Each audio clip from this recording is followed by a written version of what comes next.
इतिहास इतिहास ताहा जहा गोटे माटी को परिचय दिए।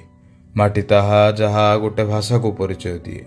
भाषा ताहा जहा गोटे जाति को परिचय दिए। आउ जाति ताहा जहा आजिर पीढ़ी को परिचय दिए। आजिर पीढ़ी एते निर्लज ना से ता माटी को सम्मान करुची, ना भाषा को, ना जाति को, ना ता इतिहास को। से भूली जाइछि राष्ट्रीय गानर उत्कल आउ इतिहासर कलिंग हेउछि ओडिशा। आजिर ओडिया भूली जाउछि ता गौरव को, ता सम्मान को, ता संस्कृति को, ता राजा मानंकु। मने नाही कपिलेन्द्र देवंक कथा, पासरी गलाणी गजपतिंक कथा। आजि ओडिया पाखरे बेल नाही खारवेलंकु मने पकाइबा पई। 2000 वर्ष तलर ओडिया भाषाठू अधिक विस्तृत आज नवनिर्मित बंगला, उर्दू आउ हिंदी परि भाषा। कौ भाषा भल कि कौ भाषा ऊर्ध्वरे मु ताहा कहूनी, कहूछि ओडिया पुओ काहींकी केजाणी लोकंक आघरे ओडिया कहिबा पई लाज करुछि। आजिर ओडिया पुओ ओडिया इतिहास को चिन्हुनी।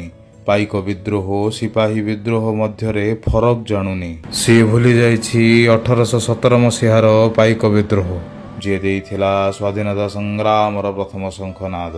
आउ सेही शंखनाद शुणी एही कंकाल मानंकु उठिबाकु पड़िबो। श्रृंखल को छिड़ेई ता इतिहास को, ता भाषा को, ता संस्कृति को पुणी बंचेइबाकु पड़िबो। आउ एहार प्रारंभ सेतेबेले संभव हेबो जेतेबेले ओडिया ता भाषा ता माटी को आपणेइबो। लोक देखाणिया इंग्राजी छाड़ी ओडिया भाषा कहिबो। आउ हालो हाय छाड़ी जय जगन्नाथ जय ओडिशा कहिबो।